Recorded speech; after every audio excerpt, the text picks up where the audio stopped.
আল্লাহ রাব্বুল আলামিন পানি দিলেন, বাতাস দিলেন, খাদ্যের ব্যবস্থা করে দিলেন। শস্য শ্যামল এলাকায় আল্লাহ পাক সব জায়গাগুলিতে শস্য শ্যামল হোক অথবা উষর ধূসর মরুভূমি হোক, সারা পৃথিবী জুড়ে আল্লাহ রাব্বুল আলামিন খাবারের দস্তরখান বিছায় রেখেছেন। ওয়ামা মিন দাব্বাতিন ফিল আরদি ইল্লা আলাল্লাহি রিজকুহা। এই পৃথিবীর বুকে এমন কোন বিচরণশীল জীব নাই যেই জীবের রিজকের দায়িত্ব আমি আল্লাহ আমার নিজ হাতে গ্রহণ করি নাই। জোরে বলেন সুবহানাল্লাহ। সব রিজেক আমি ছড়াই রেখেছি বিশ্ব জুড়ে সর্বত্র। আল্লাহ পাক বলছেন, فَلْيَنْظُرِ الْإِنسَانُ إِلَى طَعَامِهِ أَنَّا صَبَبْنَا الْمَاءَ صَبًّا ثُمَّ شَقَقْنَا الْأَرْضَ شَقًّا فَأَنبَتْنَا فِيهَا حَبًّا। আল্লাহ পাক বলছেন, মানুষের উচিত নিজ খাদ্যাদির দিকে লক্ষ্য করা, নিজের খাদ্যের দিকে লক্ষ্য করা। যেহেতু এই খাদ্য প্রতিদিন তার সামনে আসে, এদিকে তার লক্ষ্য করা উচিত। আমি প্রথমে জমিনের উপরে পানি বর্ষণ করি, পরে জমিনকে দীর্ণ বিদীর্ণ করি, এরপরে জমিনের ভিতরে উর্বরা শক্তি আমি দান করি। কে বলতেছেন কথা? আল্লাহ পাক বলছেন। এরপরে আমি নানান জাতের ফসল ফলন তোমাদের জন্য আমি দান করে দেই। খাদ্যের দিকে নজর করতে এই জন্য আল্লাহ পাক বলেছেন, মানুষ চতুর্দিক থেকে তো চোখ ফিরাতে পারে, মুখ ফিরাতে পারে, কিন্তু খাদ্যের দিকে তার নজর করতেই হয়। সকালে, দুপুরে, বিকালে, রাত্রে সব সময় তার সামনে খাবার আছে। আল্লাহ পাক বলেন, খাবারের দিকে একটু নজর করো, কেমন ভাবে কি সুন্দর করে খাবারগুলি তৈরি করে দিয়েছি, শুরু কিভাবে হলো, পরিপক্ক কিভাবে হলো, সেদিকে তোমরা লক্ষ্য করো। সে লক্ষ্য তো করা নাই, সমানে খায়, বিসমিল্লাহ বলেন, আলহামদুলিল্লাহ বলেন, পাইকারি দরে খাইতেই থাকে। আল্লাহ পাক বলছেন, খাদ্যাদির দিকে লক্ষ্য করো। এই যে চাউল তোমরা খাচ্ছ, আটা খাচ্ছ, গম খাচ্ছ, মাছ খাচ্ছ, গোশ খাচ্ছ, তামাম পৃথিবীর সমস্ত বিজ্ঞানীরা একত্রিত হয়ে একটা চাউল বানাইতে পারবে? জোরে কোন পারবে? না পারবে। পারবে প্লাস্টিকের চাউল, আর কলেরা হয়ে মরবে। পৃথিবীর সমস্ত বিজ্ঞানীরা একত্রিত চাউল বানাতে পারবে না, একটা ডিম বানাতে পারবে না। পারবে একটা বানাতে? পারবে না। বিজ্ঞানীদের প্রশংসা আমরা করি, হ্যাঁ করি। বিজ্ঞানীরা অনেক কিছু বিশ্বকে উপহার দিয়েছে, কিন্তু মূল রবের কাছে আমরা যাই না, তাকে চিনতেও পারি না, সেখানে যাই না।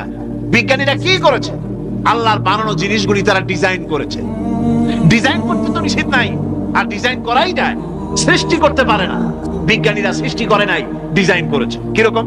আল্লাহ পাক চাউল তৈরি করেছেন। চাউল করেছে কে? বলেন না সবাই। এখন আপনারা সেই চাউল দিয়ে পিঠা বানান, পায়েস বানান, সেই চাউল দিয়ে বা পিঠা, আরো কি যেন খাই চট্টগ্রামে রস দিয়ে, ওটা কি কয়? দই পিঠা না, ধোঁয়া পিঠা। সেইভাবে করে আপনি ডিজাইন তৈরি করছেন। আটা দিচ্ছে, আল্লাহ পাক আটা তৈরি করেছেন, গম দিয়েছেন, এই আটা দিয়ে গোলগোল্লা তৈরি হচ্ছে, এর দ্বারা রুটি তৈরি হচ্ছে, এর দ্বারা অসংখ্য রকমের সিমাই টিমাই ইত্যাদি দিয়ে, লাচ্ছা সিমাই, নানান রকমের সিমাই আপনি ডিজাইন করেন, অসুবিধা নাই। আল্লাহর তৈরি করা কাঠ দিয়ে ফার্নিচার তৈরি হচ্ছে, টেবিল হচ্ছে, গুষ্টি শুদ্ধ হচ্ছে। আল্লাহর তৈরি করা লোহা দিয়ে মাইক হচ্ছে, স্ট্যান্ড গান হচ্ছে, ব্রেন গান হচ্ছে, তারপরে প্লেন হচ্ছে।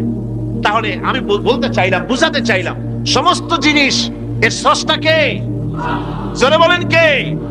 বিজ্ঞান শুধু এগুলি এক জায়গায় করে অ্যাসেম্বল করেছে, এগুলিকে এক জায়গায় করে এক একটা রূপ দিয়েছে। এখানে বিজ্ঞানের কৃতিত্ব আছে ঠিক, কিন্তু আপনারাই বলেন, লোহা যদি আল্লাহ তৈরি না করতেন, মাইক তৈরি হতো, রাইফেল তৈরি হতো? আর রাইফেল যদি নাই হতো, তাহলে কারাগারের বন্দীগুলো মারতেন কি দিয়ে? রাইফেল যদি না হতো, যুদ্ধ করতেন কি দিয়ে? ঠিক কিনা? যত মারামারি ইত্যাদি যা কিছু হচ্ছে, তো শুধু মারামারির জন্যই তো আল্লাহ লোহা বানান নাই। লোহার সবচেয়ে বড় প্রয়োজন হচ্ছে জমিন কর্ষণ করা, জমিন চাষ করা। এই জমিন চাষের জন্য লাঙ্গল দরকার, শাবল দরকার, খন্তা দরকার, কোদাল দরকার। এই লোহার দাম কেউ আল্লাহ পাক এত লোহা বেশি দিয়েছেন, যার জন্য লোহার দাম কম। সোনা কম দিয়েছেন, যেহেতু সোনার প্রয়োজনীয়তা কম, লোহার প্রয়োজনীয়তা বেশি, এই জন্য লোহা বেশি দিয়েছেন, দামটা কমে গেছে, যার জন্য আপনার আমার জন্য কিনে ব্যবহারটা সহজ হয়েছে। কথা ঠিক কিনা বন্ধুগণ? আল্লাহ রাব্বুল আলামিন এইভাবে করে মানুষের রুবুবিয়াতটা, আল্লাহ পাকের রুবুবিয়াত হচ্ছে তিনি মানুষকে সুন্দর করে সৃষ্টি করে যা কিছু প্রয়োজন সবকিছু খাওয়াচ্ছেন, দিচ্ছেন। সে আল্লাহ পাক প্রশ্ন করছেন, কুল মান ইয়ারযুকুকুম মিনাস সামাই ওয়াল আরদ আম্মান ইয়ামলিকুস সামআ ওয়াল আবসারা ওয়া মান ইয়াখরুজুল হাইয়্যা মিনাল মাইয়িতি ওয়া ইউখরিজুল মাইয়িতা মিনাল হাইয়্য। আকাশের প্রশস্ত বুক থেকে এবং জমিনের এই প্রশস্ত বুক থেকে কে রিজিক তোমাদের খাদ্য কে উৎপাদন করে, কে নির্জীব থেকে সজীবকে বের করেন, আর কে সজীবকে নির্জীবে পরিণত করেন, তিনি কে? তিনি হচ্ছেন আল্লাহ পাক। আল্লাহ পাক বলছেন এই প্রশ্ন যদি তাদেরকে করা হয় তো তারা কি বলবে? আল্লাহ পাক বলেন, ওয়ামান ইউদাব্বিরুল আমরা ফাসায়াকুলুনা আল্লাহ ফাকুল আফালা তাত্তাকুন।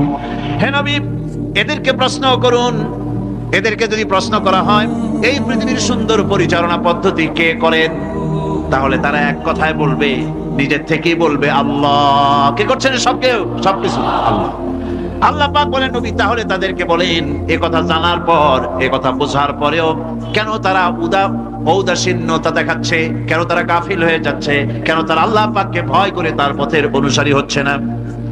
যে আল্লাহ রাব্বুল আলামিন এত কিছু করছেন, তিনি তার পরিচয় সম্পর্কে বলে দিচ্ছেন, ফাযালিকুমুল্লাহু রাব্বুকুমুল হক ফামাযা বা'দাল হক ইল্লাদ দালাল।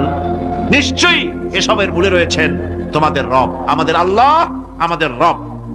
সুতরাং উজ্জ্বল সত্য প্রকাশিত হওয়ার পর গোমরাহি ছাড়া আর কিছুই বাকি থাকে না।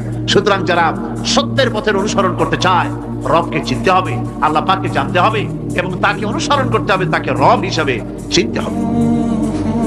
আমার বন্ধুগণ, এটা হচ্ছে সেই রুবুবিয়াত ইলাহি যার দিকে হযরত মূসা আলাইহিস সালাম ইঙ্গিত করেছিলেন ফিরআউন যখন তাকে প্রশ্ন করেছিলেন, ফামান রাব্বুকুমা ইয়া মূসা। হে মূসা, তোমাদের দুজনের রব কে? তোমাদের রব, তোমাদের প্রভু কে?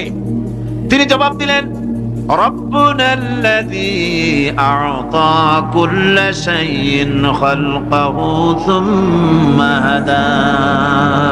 রব হচ্ছেন আমাদের তিনি, যিনি নাকি আমাদের প্রতিপালক, আমাদেরকে সৃষ্টি করেছেন এবং আমাদেরকে হেদায়েত দিয়েছেন, সঠিক পথের দিশা দিয়েছেন। এখানে হেদায়েত হচ্ছে, এখানে হেদায়েত শব্দের অর্থ হচ্ছে সৃষ্টি শুধু করেন নাই, তাকে চলা, তার খাদ্য অনুসন্ধানের, তাকে বেঁচে থাকার সবকিছুর উপকরণ, এ কমন সেন্স, এ সাধারণ জ্ঞান আল্লাহ পাক তার সাথে দিয়েছেন। তিনি হচ্ছেন রব। আচ্ছা, একটা দৃষ্টান্ত দেই। এই হেদায়েতটা কি? এই হেদায়েতটা হচ্ছে, আপনাদের বাড়িতে যদি কারো বিড়াল থাকে, বিড়াল, বিড়াল বোঝেন তো না? কি বলে বিড়াল? বিলাই নাকি বলে? বিড়াল। এই বিড়াল যদি আপনাদের কারো বাড়িতে থাকে তো বিড়ালের প্রসবকালীন অবস্থা দেখবেন, বিড়ালের প্রসব হবে, বাচ্চা দেবে। বিড়াল তখন ঘরের মধ্যে পেরেশান হয়ে ঘুরতে থাকে, একটা নিরাপদ জায়গা খোঁজে, একটা নিরাপদ জায়গা খোঁজে। প্রসব করার 2-3 দিন আগের থেকে খুঁজতে থাকে তার জন্য নিরাপদ জায়গা কোনটা। এরপরে খুঁজতে খুঁজতে প্রসবের দিন সে সত্যিকারের ঘরের মধ্যে সবচেয়ে কোনা কানা জায়গা যেটা, সেই রকমের একটা নিরাপদ জায়গা সে বেছে নিল। এরপরে বাচ্চা হলো। বাচ্চা হওয়ার পর এই বাচ্চার উপরে কেউ যেন আক্রমণ না করে, শত্রু যেন তার জায়গাটিতে না আসে, এই জন্য বাচ্চাটার তো হাত দিয়ে মায়ের মতো বলে নিতে পারে না, সে আস্তে করে খাটটা কামড়ায় ধরে যাতে করে বাচ্চা ব্যথা না পায়। ওইভাবে করে খাট কামড়ায় ধরে, আজকে এই সিঁড়ির নিচে, কালকে ওই খাটের নিচে, পরশুদিন এই আলমারির কোণায়, এইভাবে বাচ্চাগুলি সরায় সরায় রেখে বাচ্চাকে প্রতিপালন করে। এই বিড়ালের হেদায়েত দিলটা কে? যিনি দিলেন তার নাম রব। তিনি হচ্ছেন রব্বুল আলামিন। সন্তান প্রতিপালনের ব্যবস্থা শুধু দুনিয়ার মানুষকেই দেন নাই, প্রাণী জগৎকেও দিয়েছেন। সুবহানাল্লাহ। বলেন বলেন, মুরগির বাচ্চা হলো, ডিমের থেকে বাচ্চা বেরোলো, এই বাচ্চাগুলি হয়েছে গতকাল, আজকে বাচ্চাগুলি আদার খাচ্ছে মায়ের সাথে। হঠাৎ করে একটা চিল এলো আর ওর মা একটা সিগন্যাল মারলো, সাথে সাথে বাচ্চাগুলি দৌড়াইয়া এমন পলান দিল, আপনি তো ভালো একাদশীর ভাবেও তালাশ করে পাবেন না যে মুরগির বাচ্চা পলাইলো। এখন ওই বাচ্চাটিকে এই সিগন্যাল সম্পর্কে কে অবহিত করলো যে এইরকম একটা আওয়াজ শুনলে এটা ভীতির আওয়াজ, এটা সাইরেন, এটা বিপদ সংকেত, এটা ডেঞ্জার সিগন্যাল, এটা শুনলে দেখলে তাড়াতাড়ি করে আত্মগোপন করবা। কে শিখাইলো? কে শিখাইলো? আল্লাহ পাক শিখাইছেন। এখন এক শ্রেণীর বুদ্ধিজীবী তারা আবার উল্টা কথা কয়। তারা বলে কি? তারা বলে যে মুরগি বাচ্চা, এই বাচ্চা যে দৌড় মারলো, এখানে আল্লাহ এইসব কিছু নাই। নাউযুবিল্লাহি মিন যালিক। তো এখানে কি আছে? কয় যে এখানে বিষয়টা হলো এই যে এই মুরগি আর মোরগ, ওর বাপ মা, এই দুজনের মধ্যে আছে সিলের ভয়, আছে শিয়ালের ভয়। ওই ভয় ওদের মধ্যে ছিল, এই মা বাপের ক্রসের মাধ্যমে বাচ্চা আসছে। কাজে ওই ভয়, বাপের যদি কোনো রোগ থাকে, মায়ের রোগ থাকে, তো এগুলি তো বাচ্চার মধ্যেও ঢোকে। তো ভয় হোক, সুখ হোক, দুঃখ হোক, এই অনুভূতি স্বাভাবিক প্রক্রিয়ার মাধ্যমে বাচ্চার মধ্যে ঢুকছে, আর সিল দেখে আওয়াজ শুনে সে আত্মগোপন করেছে। এইটা আমি পড়িয়া আমি আমার আলোচনা এক জায়গায় বললাম বুদ্ধিজীবীদের উদ্দেশ্যে, যদি সত্যিই তাই হয়, মোরগ আর মুরগি মা বাবার মধ্যেই ভয় আছে বলে বাচ্চার মধ্যেই ভয় ঢুকছে, সেই জন্য সে আত্মগোপন করছে। তাহলে আবার মানুষের ব্যাপারে কথাটা আনি, মানুষেরা সাপের ভয় করে না মহব্বত করে? কথার জবাব দিলে না। যখন তখন মনে হয় আপনারা সাপ বুঝি ভালোবাসেন। সাপ আমরা সকলেই ভয় পাই, মায়ও ভয় পায়, বাবাও ভয় পায়। এই মায়ের গর্ভে সন্তান এসছে, সন্তানের বয়স 2 বছর, 2.5 বছর।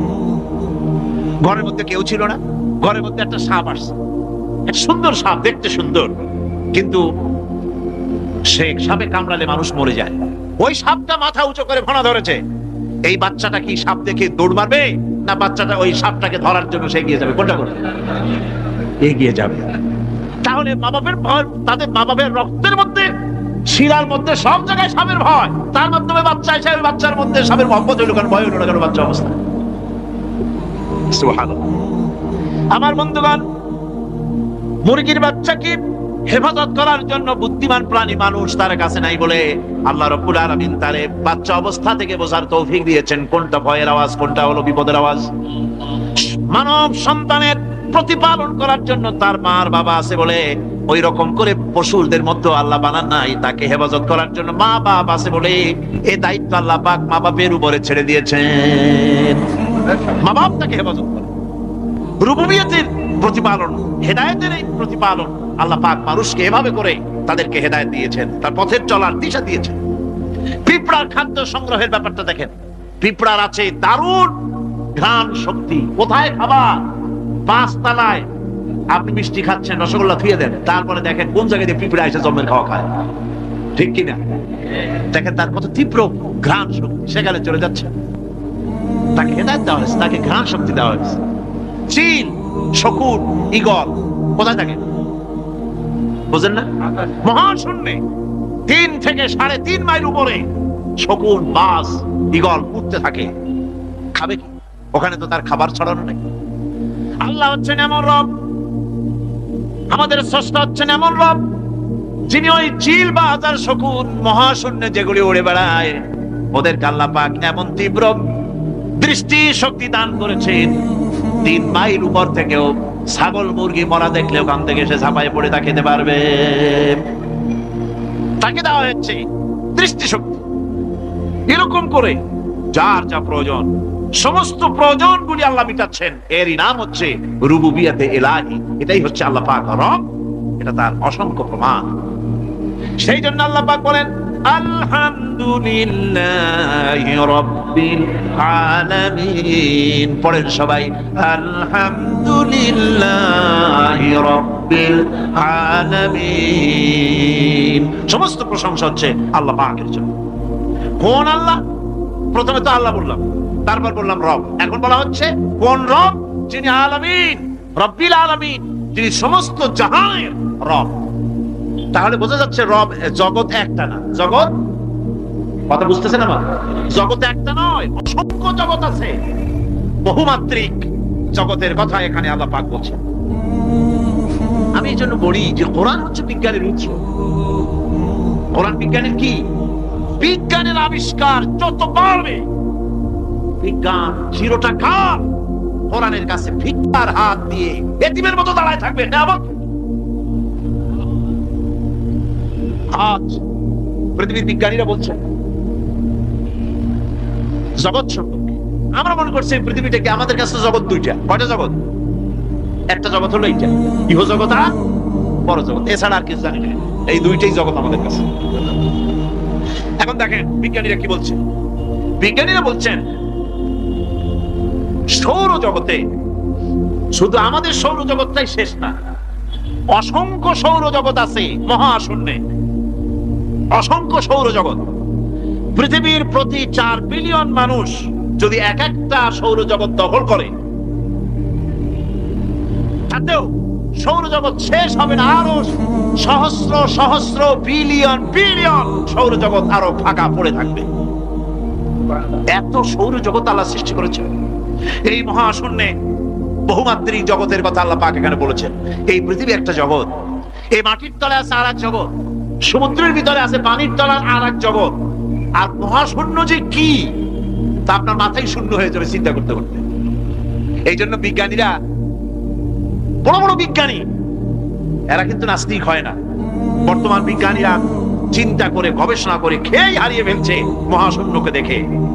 যেখানে আছে গ্যালাক্সি, যেখানে আছে মিল্কি ওয়ে, যেখানে রয়েছে অসংখ্য তারকা, এই পৃথিবীটা মহাশূন্য আল্লাহ যেভাবে তৈরি করেছেন সেই তুলনায় এই পৃথিবী একটা মার্বেলের চাইতে খুব বেশি একটা বড় কিছু হয় বলে মনে হয় না। পৃথিবী যদি হয় একটা মার্বেলের মতো, তাহলে আমরা যে মানুষ, আমাদের অস্তিত্ব কোথায় চিন্তা করেন। এবার মহাশূন্যে চলেন। মহাশূন্য সে কি বিশাল মহাশূন্য। একটা তারকা থেকে আর একটা তারকায় যদি যেতে হয় তাহলে সহস্র সহস্র বিলিয়ন বছরের দরকার হবে। কি বছর? এ দুনিয়ার বছর না, আলোকবর্ষ, লাইট ইয়ার। আলো চলে প্রতি সেকেন্ডে কত? 1,86,000 মাইল। এই 1,86,000 মাইলের সেকেন্ড, এর মিনিট, এর ঘন্টা, এর দিন, এর মাস, এর বছর, এই আলোকবর্ষ। সহস্র সহস্র আলোকবর্ষ পার হয়ে যাবে এক তারকা থেকে আর এক তারকায় পৌঁছানো সুকঠিন। এ ধরনের অসংখ্য তারকা আল্লাহ পাক তৈরি করে রেখেছেন। সূর্য হচ্ছে পৃথিবীর চাইতে 13 লক্ষ গুণ বড়। এরকম সূর্য বিজ্ঞানীরা এখন বলছে, আগে বলতো 1 কোটি সূর্যের চাইতেও বড় তারকা, এখন বলতেছে এই রকমের পৃথিবীর চাইতে 13 লক্ষ গুণ বড় সূর্য, এরকম 3 কোটি সূর্য খাইয়া ফেলাইতে পারে। এরকম সহস্র সহস্র তারকা এক একটা গ্যালাক্সির ভিতরে আল্লাহ পাক তৈরি করে গেছে। এখন মনে হচ্ছে যে এই তারকাগুলি বড় না, এই তারকাগুলি চাইতে আবার বড় জিনিস আছে। সেগুলি কি? সেটাকে বলা হয় ব্ল্যাক হোল। সেটাকে বলা হয় ব্ল্যাক হোল, অন্ধকার কূপ। ব্ল্যাক হোল আবার ম্যান হোল বুঝবেন না, কিন্তু ম্যান হোলের ঢাকনা চুরি হয় যেমন। তবে একটা দৃষ্টান্ত আপনি বুঝতে পারেন, রাস্তায় রাস্তায় যেমন অসংখ্য ম্যান হোল আছে, ওই রকম করে মহাশূন্য অসংখ্য ব্ল্যাক হোল আছে, এটা দুইটা না, অসংখ্য। এই ব্ল্যাক হোল আবার দেখা যায়, অদৃশ্য ব্ল্যাক হোল। এই ব্ল্যাক হোল গুলো কি? এগুলি কোরআনে কারীমের মধ্যে আল্লাহ পাক বলেছেন, ফালা উকসিমু বিমাওয়াকিন নুজুম, ফালা উকসিমু বিমাওয়াকিন নুজুম। শপথ সেই পতনে যেখানে নক্ষত্র সমূহ ধ্বংস হয়ে যায়, ধ্বংসপ্রাপ্ত হয়। কসম সেই স্থান সমূহের। সুবহানাল্লাহ। এই অন্ধকার কূপের, এই অন্ধকূপের কসম করছেন আল্লাহ পাক। সেই অন্ধকূপটা কি? সেই ব্ল্যাক হোলটা কি? সেই ব্ল্যাক হোল হচ্ছে ওই যে তারকার কথা বললাম, যে সূর্য খাইতে পারে, 3 কোটি সূর্য খাইতে পারে। এই রকমের তারকাগুলি ঘুরতে ঘুরতে কোন এক কারণে যখন সে ব্ল্যাক হোলের রেঞ্জের মধ্যে এসে যায়, তখন ব্ল্যাক হোল ওকে এমন ভাবে চুষে হজম করে ফেলে, যেমন বাচ্চা চকলেট চুষা খাইয়া ফেলায়। এরকম ব্ল্যাক হোল গুলি অত বড় তারকাগুলি খাইয়া চুষা শেষ করে ফেলে দেয়। সুবহানাল্লাহি ওয়া বিহামদিহি। বিজ্ঞানীরা বলেছেন, আমাদের এই পৃথিবীটা, আল্লাহ না করুন কখনো, আমাদের এই পৃথিবীটা যদি কোনো ব্ল্যাক হোলের আওতায় পড়ে, ওর রেঞ্জে আসে, তাহলে মাত্র 2 সেন্টিমিটারের মধ্যে পৃথিবীটা তার ঘনত্ব লাভ করে এর মধ্যে অদৃশ্য হয়ে যাবে, হারায় যাবে, অস্তিত্ব থাকবে না। আল্লাহ পাক লাগে, আমার বিজ্ঞানের বইপত্র যখন পড়ি আমার কাছে আশ্চর্য লাগে। 1400 বছর আগে নবী কোন বিজ্ঞানাগারে পড়াশোনা করেন নাই, কোন সায়েন্স নিয়ে রিসার্চ করেন নাই। সেই নবীর মুখ থেকে এমন বিজ্ঞানময় কোরআন আল্লাহ বের করালেন, যে আজকের পৃথিবীর মডার্ন যুগের বিজ্ঞানীরা কোরআনের কাছে এতিম হয়ে দাঁড়ায় আছে। পৃথিবীর কোন বিজ্ঞানী বলতে পারবে না যে কোরআনে কারীমের অমুক আয়াতটা আনসাইন্টিফিক, এটা হাদিস আমাদের বিজ্ঞানের সাথে মিল খায় না, এমন কথা বলতে পারবে না। বরং কোরআন সার্টিফাই করবে তোমার এই বক্তব্য, তোমার এই থিওরি মোস্ট আনসাইন্টিফিক। কোরআন বলবে, ওরা বলতে পারবে না যে আয়াতটা আনসাইন্টিফিক। সুতরাং কোরআন হচ্ছে মহান বিজ্ঞানময়, কোরআন হচ্ছে আল্লাহ পাকের দেওয়া এক মহান বিধান, যে কোরআনের কারণে আল্লাহ পাক আমাদেরকে হেদায়েত দান করেছেন। এমন এক কিতাব, এমন এক কোরআন আল্লাহ পাক আমাদের কাছে দান করেছেন। আর রহমান আল্লামাল কোরআন, কোরআন তিনি রহমান আমাদের কোরআন শিখিয়েছেন, এমন কোরআন যার সংরক্ষণ পদ্ধতি অবিকল রয়ে গেছে। কোরআন যেভাবে নাজিল হয়েছিল সেইভাবেই আছে, না উল্টা পাল্টা হয়েছে? উল্টা পাল্টা হয়নি। কোরআনে কারিমে রব্বুল আলামিন বলেন, উল্টা পাল্টা না হওয়ার কারণ শোনো, এই পৃথিবীর বুকে যত বই কিতাব আছে, যত ধর্ম পুস্তক আছে, সব পরিবর্তন হয়েছে, তারমিম তারিফ হয়ে গেছে। বাইবেলের অবস্থা তো এমন, বাইবেল সম্পর্কে বর্তমানে বলা হচ্ছে ওর ভিতরে আল্লাহর একটা ওয়ার্ডও নাই। বর্তমান বাইবেলে আল্লাহর একটা বর্ণ নাই। এত উলট পালট সর্বনাশ হয়ে গিয়েছে। এখন তারা মুসলমানদেরকে গ্রহণযোগ্য করাবার জন্য দেখুন, ষড়যন্ত্র একরকম না, হাজারো রকমের ষড়যন্ত্র। তারা তাদের বাইবেলের মধ্যে এখন লিখতেছে আয়াত নম্বর এত, আগে লিখতো পদাবলী, এত নম্বর পদ, এত নম্বর পদাবলী, এভাবে লিখতো। এখন লিখতেছে আয়াত নম্বর অত, আগে লিখতো সদা প্রভু, এখন লেখে আল্লাহ তাআলা খোদাবন্দ। আখিরাত, রিসালাত, নবুয়ত, এইসব কথাগুলি, ইসলামের মূল পরিভাষাগুলি তারা গ্রহণ করে মুসলমানদেরকে বিভ্রান্ত করার চেষ্টা করে। আমার বন্ধুগণ, সব ধর্মীয় পুস্তকগুলি যেখানে তারমিম তারিফ হয়ে গেল, কোরআনের কোনো পরিবর্তন আজও। কোরআন নাযিল হচ্ছে, রাসূল করিম বুখারী শরীফে এসেছে, প্রতি রমজান মুবারকে হযরতে জিবরাইল আসতেন, হুজুরকে বলতেন, হুজুর আপনি তেলাওয়াত করেন, আমি শুনি, যতটুক নাজিল হয়েছে পড়েন। হুজুর পড়তেন, জিবরাইল শুনতেন, আবার জিবরাইল পড়তেন, হুজুর শুনতেন। এমনি করে করে যে বছর হুজুর ইন্তেকাল করবেন, হুজুরের জীবনের শেষ রমজান মুবারকে কোরআন নাজিল পরিপূর্ণ হয়ে গেছে। হযরতে জিবরাইল বলেন, হুজুর কোরআন তো নাজিল তামাম হয়ে গিয়েছে, এবার আপনি পুরা কোরআন পড়ে আমারে শোনান। হযরতে রাসূল পুরাটা পড়ে 30 পারা পড়ে শোনায় দিলেন, জিবরাইল শুনলেন।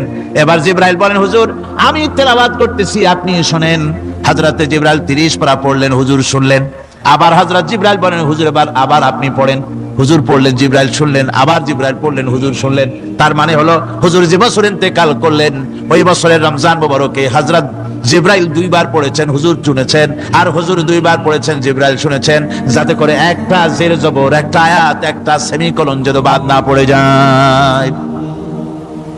কোরআনে কারীম মুখস্থ করার জন্য আল্লাহ রাব্বুল আলামিন এটাকে স্থায়ী করার জন্য বাধ্যতামূলক করেছেন, নামাজের ভিতরে তেলাওয়াত করতে হবে।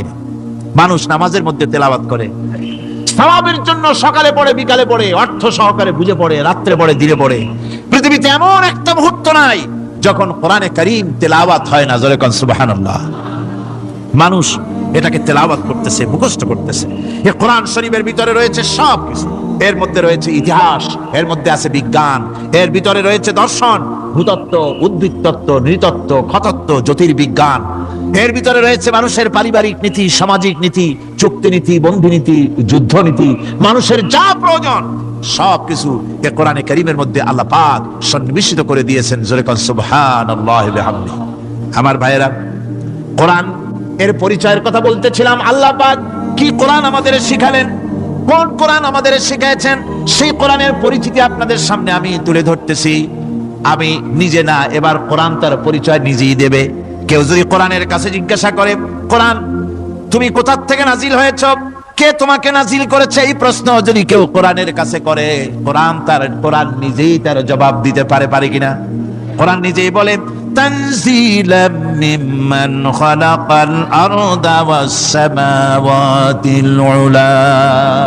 এই কোরআন নাজিল করেছেন তিনি, যিনি ওই উচ্চ আকাশ আর জমিনকে যিনি সৃষ্টি করেছেন, সেই আল্লাহ আমারে নাজিল করেছেন। কোরআনের কাছে কেউ যদি প্রশ্ন করে, ও কোরআন এই পৃথিবীতে নাজিল হওয়ার আগে তুমি কোথায় ছিলে, কেউ যদি প্রশ্ন করে, কোরআনে কারীম নিজে নিজের পরিচয় শোনায়, আমি কোথায় ছিলাম শোনো। বাল হুয়া কুরআনুম মাজিদুন ফি লাউহিম মাহফুজ। বরং এই কিতাব অতীব মর্যাদা সম্পন্ন, সুরক্ষিত ফলকে লিপিবদ্ধ ছিল, আমি ছিলাম লৌহে মাহফুজে, সেখান থেকে এসেছি। যদি কেউ প্রশ্ন করে, কোরআন কি, কোরআন তুমি কার উপরে অবতীর্ণ হয়েছ, জবাব কোরআন নিজেই দেয়, ওয়া আমিনু বিমা নুজিলা আলা মুহাম্মাদ ওয়া হুয়াল হাক্কু মির রাব্বিহিম। ঈমান আনো সেই জিনিসের উপরে যেটা মুহাম্মদ সাল্লাল্লাহু আলাইহি ওয়াসাল্লামের উপর অবতীর্ণ হয়েছে।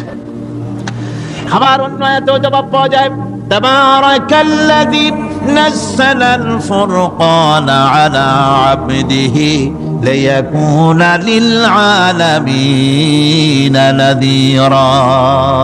অতীব বরকতপূর্ণ মহান সত্তা সেই আল্লাহ রাব্বুল আলামিন, যিনি তার বান্দার পরে ফুরকান অবতীর্ণ করেছেন। সুবহানাল্লাহি ওয়া বিহামদিহি। কোরআনের নাম আমি বলেছিলাম শুধু কোরআন নয়, অনেক নাম আছে। কোরআনের আরেক নাম ফুরকান। কোরআনের আরেক নাম কি? আল ফারকু বাইনাল হাক্কি ওয়াল বাতিল।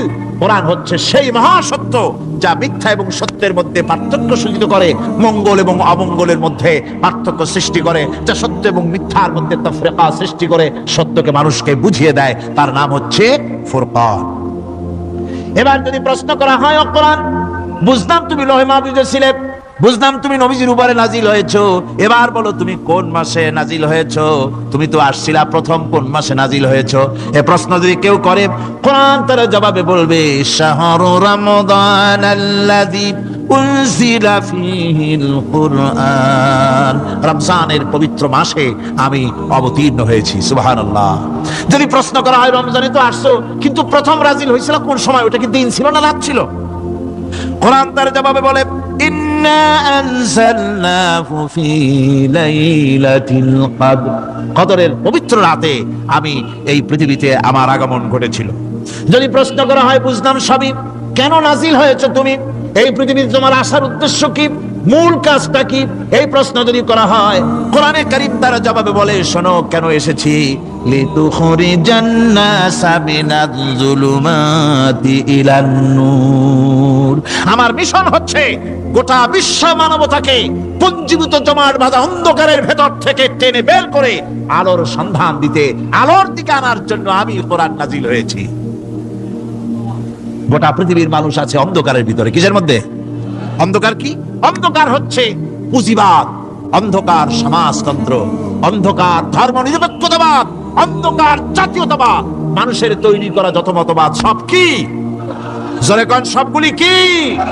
অন্ধকার। আজকে আসার সময় দেখলাম দেওয়ালে লেখা, সমাজতন্ত্র আমরা প্রতিষ্ঠা করে ছাড়বো। চিন্তা করলাম, যারা লিখছেন তারা কি পাগল না ছাগল? কি আশ্চর্য কথা!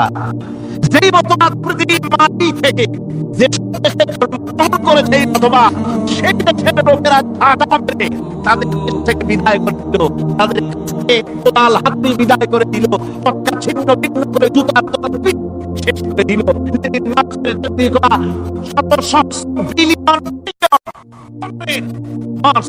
বইগুলি চালিয়ে দিল। আর বাংলাদেশের কিছু ছাগল সমাজতন্ত্র এখন টিকে থাকবো। এটা মাথা খারাপ, পাগল না মাথা গোল বুঝতে পারছি না। আমার বন্ধুগণ, এগুলি সব অন্ধকার। এই অন্ধকারের ভেতর থেকে মানুষগুলিকে টেনে আনবে কোরআন কিসের দিকে? আলোর দিকে। এবার যদি প্রশ্ন করা হয়, বুঝলাম তুমি অন্ধকার থেকে আলোর দিকে নিয়ে আসবে, আলোর দিকে আসতে পরে ফায়দাটা কি হবে? মূল ফায়দাটা বুঝায় দাও, আসল ফায়দা কি হবে তোমারে যদি মানি? কোরআন তার জবাব দেয়, নিজের পরিচয় নিজে তুলে ধরে, ফামান তাবিআ হুদায়া ফালা খাউফুন আলাইহিম ওয়ালা হুম ইয়াহজানুন। এই কোরআনকে যদি মেনে চলো, এই কোরআনের আইন যদি মানো, সমাজে মানো, ব্যক্তিতে মানো, পরিবারে মানে, রাষ্ট্রে মানো, জীবনের সব ক্ষেত্রে সমস্ত জায়গায় যদি এই কোরআনকে মেনে চলো, ফালা খাউফুন আলাইহিম, তাহলে তোমাদের কোনো ভয় থাকবে না, ওয়ালা হুম ইয়াহজানুন, কোনো চিন্তাও থাকবে না। কিসের ভয় থাকবে না? কোরআনের আইন মেনে যদি চলো, সমাজে ও রাষ্ট্রে চুরির ভয়, ডাকাতির ভয়, জিনার ভয়, হত্যার ভয়, সন্ত্রাসের ভয়, কোনো ভয় থাকবে না। ওয়ালা হুম ইয়াহজানুন, চিন্তাও থাকবে না। খাওয়া পড়া, শিক্ষা, চিকিৎসা, বাসস্থান, এগুলির কোনো চিন্তা থাকবে না। কোরআনের সমাজে সব কিছুর গ্যারান্টি দেওয়া হবে, সবগুলি পেয়ে যাব। এখন যদি আবার প্রশ্ন করা হয়, কোরআন বুঝলাম তোমারে মানলে পরে সব ফায়দা হবে, তাহলে এবার জবাব দাও, তোমার ভিতরে কি রাজনীতি আছে নাকি? আমি তো মানুষ, আমার রাজনীতি করা লাগে। Man is social animal. আমরা তো জঙ্গলের পশু নই, আমরা তো মানুষ। আমাদের সমাজ আছে, আমাদের পৌর নির্বাচন আছে, আমাদের জাতীয় নির্বাচন আছে, আমাদের কলকারখানা আছে, জমিন আছে, আমাদের রাজনীতি, অর্থনীতি, সমাজনীতি আছে, পারিবারিক নীতি আছে, অনেক নিয়ম মালা আছে, নিয়ম নীতি আছে। তোমারে মানলে তোমার ভিতরে কি ওগুলো আছে নাকি, সে কথা বলো। কোরআন তার জবাবে বলে, ওয়ানাজ্জালনা আলাইকাল কিতাবা তিবয়ানান লিকুল্লি শাই ওয়া হুদান ওয়া রাহমাতান ওয়া বুশরা লিল মুসলিমিন। কোরআন জবাবে বলে, শুনে রাখো, শুধু অর্থনীতি সমাজনীতি নয়, শুধু রাজনীতি আর শিক্ষানীতি যুদ্ধনীতি নয়, তোমার জীবনে যা কিছু দরকার, ইহকালে যা কিছু দরকার, পরকালে সব কথাগুলি আল্লাহ রব্বুল আলামিন আমি কোরআনের সিনার ভিতরে খুলে খুলে বর্ণনা করে দিয়েছেন। সব কথা এই কোরআনে কারীমের ভিতরে রয়েছে। তোমার এমন কোনো জিনিস নাই যা তুমি কোরআনে কারীমের মধ্যে পাবে না। তোমার সমস্ত প্রয়োজন আমার বুকের মধ্যে আল্লাহ দিয়ে দিয়েছেন। বিজ্ঞান আছে, দর্শন আছে, ইতিহাস আছে, সব আছে এর মধ্যে।